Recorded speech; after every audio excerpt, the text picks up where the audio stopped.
Hello दोस्तों, आप लोग कैसे हैं? आशा होगा कि आप लोग अच्छे होंगे। आज हम प्राचीन स्रोत के आधार पर आहत मुद्रा के बारे में चर्चा करेंगे। आहत मुद्रा, सबसे पहले बात करें तो होता क्या है? आहत मुद्रा होता क्या है? बात करते हैं शुरुआती सिक्कों को आहत सिक्के कहा जाता है। जो शुरुआती सिक्के होते हैं उनको आहत सिक्के कहा जाते हैं। और क्योंकि धातु के सिक्के पर आकृतियां आहत होती है, उसमें जो धातु की आकृति होती है उसमें आहत होते हैं, जो पात्र होते हैं उसमें कोई न किसी का आकृति होती है। आकृति दोनों के लिए सिक्के के ठोस औजार द्वारा उसे छिद्रित या आहत किया जाता है। लोगों को आहत मुद्रा भुगतान के बाद रसीद के तौर पर मिलती थी। जो भुगतान होता था उसको रसीद के तौर पर मिलती थी। आहत मुद्रा जो पीट कर बनाते थे एक सतह पर रख के, तो आहत सिक्के धातु के टुकड़े पर चिन्ह विशेष ठप्पा मारकर या पीट कर बनाए जाते थे। आहत सिक्कों पर चिन्हों की बात करते हैं तो उसमें हमें मछली के चिन्ह, पेड़ के, मोर के तथा यज्ञ वेदिका और हाथी, शंख, बैल आदि की और ज्यामितीय के चित्र आदि के चित्र हमें उनकी आकृतियां दिखाई देती हैं। बात करते हैं आहत मुद्रा की, तो हमें नियमित सिक्के कब से मिलते हैं? 6वीं शताब्दी ईसा पूर्व से मिलते हैं। 6वीं शताब्दी से मिलते हैं। भारतीय उपमहाद्वीप में आरंभिक सिक्के आहत सिक्के हैं, जो कि भारत के उपमहाद्वीपों के सबसे प्राथमिक सबसे पहले सिक्के की बात करते हैं तो वह कौन सी है? आहत सिक्के हैं। तो आहत सिक्कों की काल विधि संपूर्ण भारतीय उपमहाद्वीप में पहली सदी तक रही है, क्योंकि आहत सिक्कों की काल विधि संपूर्ण भारतीय उपमहाद्वीप में पहली सदी तक रही है।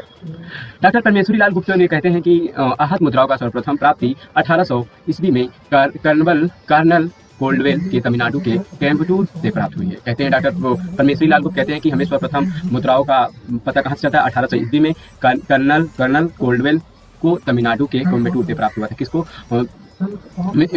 कर्नल कोल्डवेल, वो एक हैं पुरातत्वविद हैं, इनको कर्नल कोल्डवेल को तमिलनाडु के कोयम्बटूर से हुई है। डॉक्टर राधा मुकुंद मुखर्जी के अनुसार मगध के जनपदी श्रेणी वाले आहत मुद्राओं के सर्वप्रथम प्राप्ति 1918 ईस्वी में गोलकपुर, बोले तो प्राचीन जो क्षेत्र है पाटलिपुत्र शहर में बसा हुआ था, वहां से हमें क्या है वो मुद्राएं प्राप्त हुई हैं। मगध के जनपदी श्रेणी वाले क्षेत्रों में आहत मुद्राओं का सर्वप्रथम प्राप्ति हुई 1918 में। और आहत मुद्राओं की सबसे बड़ी निधि जो उसका क्षेत्र अर्थात मतलब उसका जो जहाँ पर निधि सबसे भारी मात्रा में हमें अमरावती से मिली है। इसी से 7,868 सिक्के थे, जो 7,868 सिक्के थे। आहत मुद्राओं पुरातात्विक स्रोतों से ज्ञान भारत की प्राचीनतम मुद्राएं हैं, जो कि भारत आहत मुद्राएं जो है पुरातात्विक जो प्राचीन के तत्व होते हैं उनके स्रोत को ज्ञान कराती है। सर्वप्रथम जिसे जेम्स प्रिंसेप ने पंचमार कहा था, जेम्स प्रिंसेप ने सर्वप्रथम क्या कहा था? पंचमार कहा था आहत मुद्राओं का। वही डॉक्टर वासुदेव शरण अग्रवाल ने उसे आहत नाम दिया। निर्माण विधि के आधार पर ही इनको आहत या पंचमार कहा गया है, क्योंकि इनके निर्माण के आधार पर उसको क्या बोला गया है? पंचमार, अर्थात मतलब पीट कर या आहत पहुंचाकर उसको बनाया गया। निर्माण हुई मुद्रा को आहत मुद्रा नाम दिया गया। डीडी कौशाम्बी महोदय का आहत मुद्राओं का विशेष अध्ययन था। जो डीडी कौशाम्बी है उनको मुद्राओं का विशेष अध्ययन था। उनके अनुसार मुद्रा पर अपने साम्राज्य के हस्ताक्षर होते थे। उनके अनुसार कहते हैं कि मुद्राओं पर अपने समाज के हस्ताक्षर होते थे। उनके अनुसार जो कहते हैं जो मुद्रा मिलते हैं, जो मुद्राएं हैं वो क्या है? उनके वहाँ मुद्रा जो वहाँ के जो समाज के हस्ताक्षर होते थे, जो उसमें राजा होते थे, जो पुरोहित होते थे, उन मुद्राओं पर उनका क्या होता था? हस्ताक्षर होता था, साइन होता था। आहत मुद्राओं कुछ तांबे के भी हैं, लेकिन अधिकांश चांदी के हैं। जो आहत मुद्राएं हैं कुछ तांबे के भी हैं, लेकिन अधिकांश जो कुछ मात्रा में क्या है आहत मुद्राएं हमें तांबे के भी प्राप्त हुए हैं। कुछ उनकी जो आकार की बात करते हैं तो वो आयताकार है। उनकी आयकार की बात करें, रेक्टेंगल जो कि उनकी आयताकार है। और आहत सिक्कों को ही साहित्यिक में करसर्पण या पुराण धरण, शतमान आदि कहा गया है। जो आहत मुद्राएं हैं उसको साहित्यिक में उसको क्या कहा गया है? करसर्पण कहा गया है, पुराण कहा गया है, धरण और शतमान आदि कहा गया है। मनुस्मृति में उन्हें धरण एवं पुराण तथा कौटिल्य पण कहा है, जो कि मनुस्मृति में उन्हें धरण एवं पुराण तथा कौटिल्य से पण कहा गया है। परणी के करसर्पण एवं पण दोनों का जो परणी है वो करसर्पण भी कहते हैं और पण भी कहते हैं, दोनों नामों से उल्लेख करते हैं। कत्यानन ने भारत सिक्के की प्राप्ति नाम से संबोधित किया। जो कत्यानन है उन्होंने आहत सिक्कों के क्या प्रतीक नाम से संबोधित किया है, जानते हैं। तो प्रारंभिक आहत सिक्कों का प्रचलन व्यापारियों द्वारा किया गया था। मगध के उत्कर्ष के रूप में के साथ साथ सिक्के राजकीय सिक्के का रूप धारण करते हैं, जो कि आरंभिक आहत सिक्कों प्रचलन व्यापारियों द्वारा किया गया था। और मगध के उत्कर्ष हो रहा था तभी ये सिक्के राजकीय सिक्के के रूप में धारण कर लिए थे। अभी तक लगभग 500 मुद्रा भंडार के सिक्कों के प्राप्त हो चुके हैं। और गंगा घाटी के श्रीवस्ती, पाइला, गोरखपुर तथा उत्तर पश्चिम में तक्षशिला आदि से इनकी प्राप्ति हुई है। इनकी जो प्राप्ति हुई है कहाँ से प्राप्त हुई है? श्रीवस्ती से, पाइला से, गोरखपुर तथा उत्तर प्रदेश के तक्षशिला आदि से इनकी प्राप्ति हुई है। आहत सिक्कों पर लेख नहीं मिलते, उसमें कोई आहत मुद्रा जो पंचमार होते हैं उनमें कोई लेख नहीं होता, अभी तो लेकिन विविध प्रतीक चिन्ह हमें उसमें आकृतियां मिलती हैं। यही कारण है कि हम आहत सिक्कों को निश्चित रूप से किसी वंश विशेष से नहीं जोड़ सकते हैं। समस्त आहत सिक्कों पर अनिवार्य रूप से सूर्य का अंकन हुआ है। अन्य आकृतियों में संदस, चक्र, जयमितिया, वनस्पति, जंतु, मनुष्य आदि की आकृतियां अंकन हुआ है। छठवें की बात करते हैं तो आहत सिक्कों की 2 श्रेणियों में विभाजित किया गया है, एक स्थानीय सिक्का, एक राजकीय स्तर सिक्का। स्थानीय सिक्का की आहत मुद्रा लोकल पंचमार की बात करते हैं तो स्थानिक आहत मुद्रा सीमित क्षेत्र में प्रचलित होने के कारण यह नाम दिया गया। स्थानिक और जनपदों द्वारा निर्गत किए गए सिक्कों को इस कोटि में रखते थे। जो जनपदों द्वारा निर्गत किए गए सिक्के थे उनको इस कोटि में रखते थे। मगध के जनपदी सिक्के सर्वप्रथम 1918 ईस्वी में पटना पाटलिपुत्र के गोलकपुर से मिलते हैं। जो पटना के पाटलिपुत्र के क्षेत्र से गोलकपुर में हमें जनपदी सिक्के मिलते हैं। सर्वप्रथम 1918 में हमें जनपदी सिक्के सर्वप्रथम पाटलिपुत्र के गोलकपुर से प्राप्त होते हैं।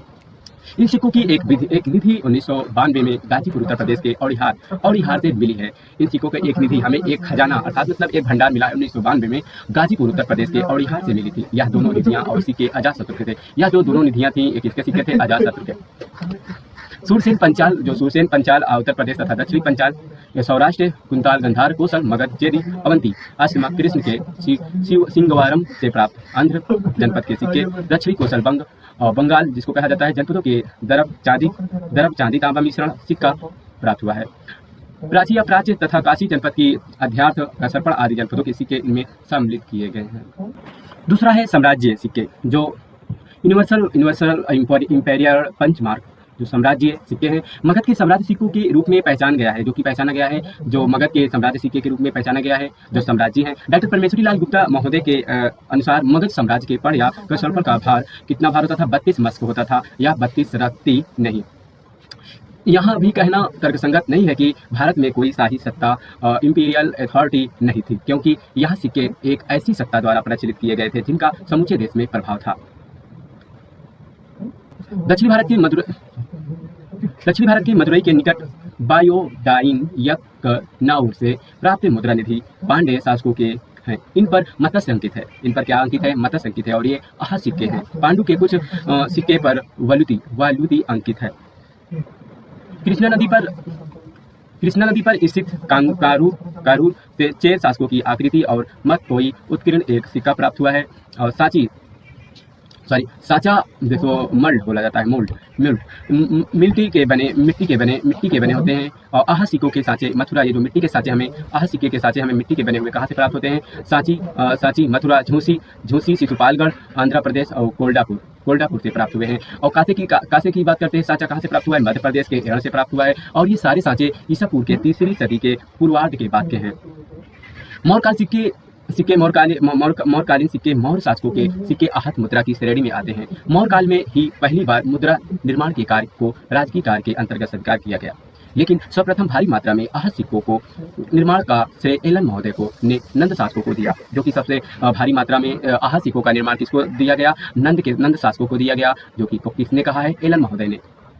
मौर्य टकसालों में तैयार मुद्राओं को कोष प्रवेश कहा गया। जो मौर्य काल के टकसाले होते थे, जहाँ मुद्रा का निर्माण होता था, टकसाला होता था, वह मुद्राओं को कोष प्रवेश से कहा गया है। क्या कहा गया? कोष प्रवेश कहा गया है। सर्वप्रथम कौटिल्य ने ही टकसाला या टकसाला शब्द का प्रयोग किया था। जो कौटिल्य हैं, कौटिल्य के सर्वप्रथम ने जो मुद्रा टकसाला या टकसाला शब्द का प्रयोग किया है। कौटिल्य ने मुद्राओं की निर्माण विधि तथा सिक्के बनाने के उपकरणों का उल्लेख किया है। कौटिल्य ने सर्वप्रथम क्या किया था? सिक्का बनाने के उपकरणों का उल्लेख किया है। उन्होंने मुद्रा पर चिन्ह अंकित करने वाले उपकरणों या आहत मुद्राओं को बनाने के मुख्य उपकरण बिम्बटक का उल्लेख किया।